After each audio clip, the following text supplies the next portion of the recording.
One night stand with my mafia professor. लड़की डरते हुए उस आदमी को देख रही थी। वही वो आदमी एक झटके से लड़की के बदन से बचे हुए उन आखिरी सफेद शर्ट को भी खींच कर खोल देता है और लड़की शर्म के मारे अपनी आंखों को बंद कर लेती है। वही वो आदमी लड़की के होठों के करीब अपने होठों को लाकर अपनी गहरी आवाज में कहता है, पहली बार है ना, थोड़ा दर्द होगा पर बाद में सब ठीक हो जाएगा। और ऐसा नहीं है कि मैं अकेले एंजॉय करूंगा, तुम खुद भी बहुत एंजॉय करने वाली हो। ये बोलकर वो आदमी लड़की के दोनों हाथों को पकड़ लेता है। इससे लड़की कुछ नहीं कर पा रही थी। वहीं वो आदमी लड़की के पूरी बॉडी पर अपने होठों को फिराने लगता है और वहीं लड़की बस दर्द से छटपटा रही थी। पूरे कमरे में उसकी दर्द भरी रोने की आवाजें गूंज रही थी। अगले दिन की सुबह लड़की धीरे धीरे अपनी आंखों को खोलती है। पूरे बदन में उसे बेहद दर्द हो रहा था, खासकर उसे अपनी लोअर बॉडी में और भी ज्यादा दर्द हो रहा था। वो दर्द से उठने की कोशिश करती है पर वो उठ भी नहीं पा रही थी। पर वो महसूस कर रही थी कि उस आदमी ने उसे बहुत ज्यादा टाइटली पकड़ रखा है, जैसे कि वो कहीं भाग ही जाएगी अगर छोड़ देगा तो। रात में थोड़ा सा ही रहम नहीं किया था इस आदमी ने उस पर, पूरी तरीके से अपनी जिद पूरी की थी। 1 मिनट के लिए तो उसे छोड़ भी नहीं पा रहा था। जानवरों की तरह उसके साथ वो सब कुछ कर रहा था। वो बिस्तर पर देखती है जहां पर ब्लड स्टेन था और वो कल रात उससे अपनी मासूमियत खो दी थी। ये सोचकर उसकी आंखों से आंसू निकलने लगे। वो अपने आंसुओं को साफ करके उठने की कोशिश करती है पर दर्द से वो कुछ नहीं कर पा रही थी। उसे अपने सीने में, अपने पूरे बदन में बहुत ज्यादा दर्द हो रहा था। पर वो कोशिश करती है और उठकर बैठ जाती है और पास से वही भरा हुआ व्हाइट शर्ट उठाती है और उसे पहन लेती है। फिर अपने पैरों को वही नीचे रखने ही वाली थी कि अचानक वो आदमी उसे अपनी तरफ खींच लेता है और उसे अपने नीचे कर कर अपनी गहरी आवाज में कहता है, कहाँ जा रही हो तुम? ये सुनकर वो डरते हुए कहती है, मुझे मुझे जाना है, घर जाना है। अब आपको जो करना था आपने कर लिया। ये सुनकर वो उसके पेट को सहलाते हुए कहता है, अच्छा। ये बोलकर वो अपने हाथों को उसके पेट से ऊपर लाने लगता है। वो डर से उसके हाथों को पकड़ लेती है और कहती है, बहुत दर्द हो रहा है, ऐसा मत करिए प्लीज। ये सुनकर वो अपने हाथों को पीछे कर लेता है और उसके सीने पर अपना सिर रखकर कहता है, ठीक है, कुछ नहीं कर रहा हूँ मैं। ये बोलकर वो उसके चेहरे पर मुस्कान कर देता है।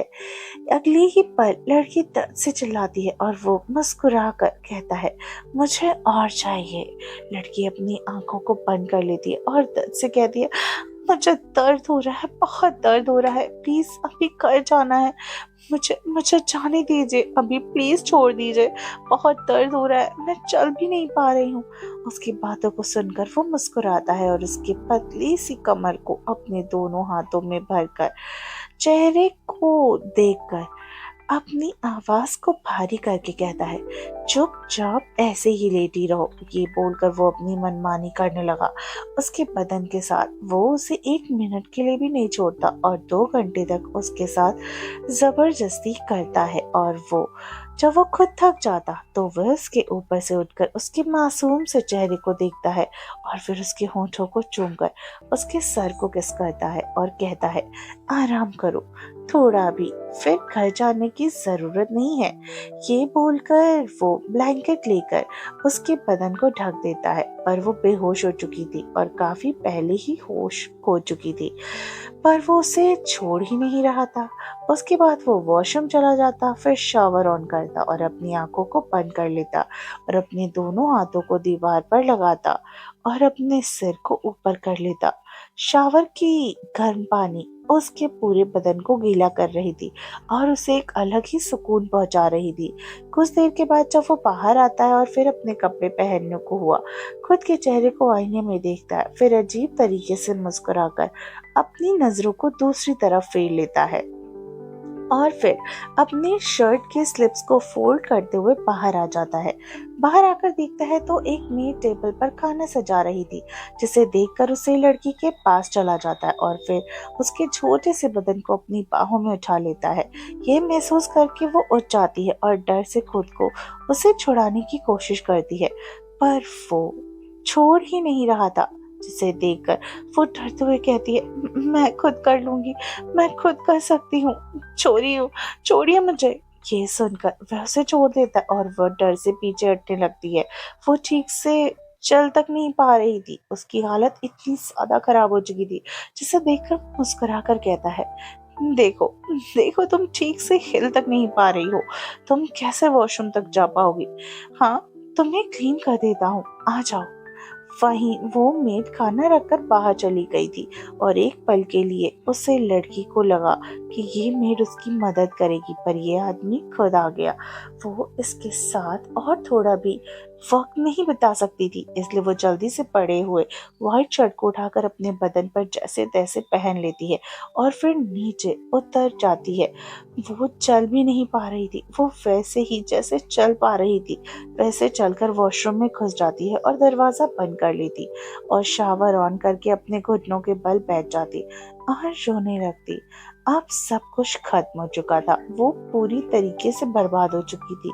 अब उसके पास कुछ नहीं बचा था। इस आदमी ने उसके साथ तो वो सब कुछ कर लिया था। ये सोच कर ही उसे बहुत रोना आ रहा था। तो क्या होने वाला है इसके बाद? अब वो लड़की क्या करने वाली है? सबके चलते वो लड़की कोई गलत कदम तो नहीं उठा लेगी? और किस लिए उसे आदमी ने उसे प्यारी सी लड़की के साथ इतना गलत किया?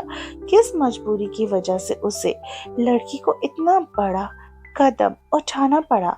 ये सब जानने के लिए अगले एपिसोड में जुड़े रहिए और मेरी स्टोरी को लाइक करिए और चैनल को सब्सक्राइब कीजिए और मुझे कमेंट करके बताना बिल्कुल मत भूलिएगा कि आपको ये कहानी कैसी लग रही है।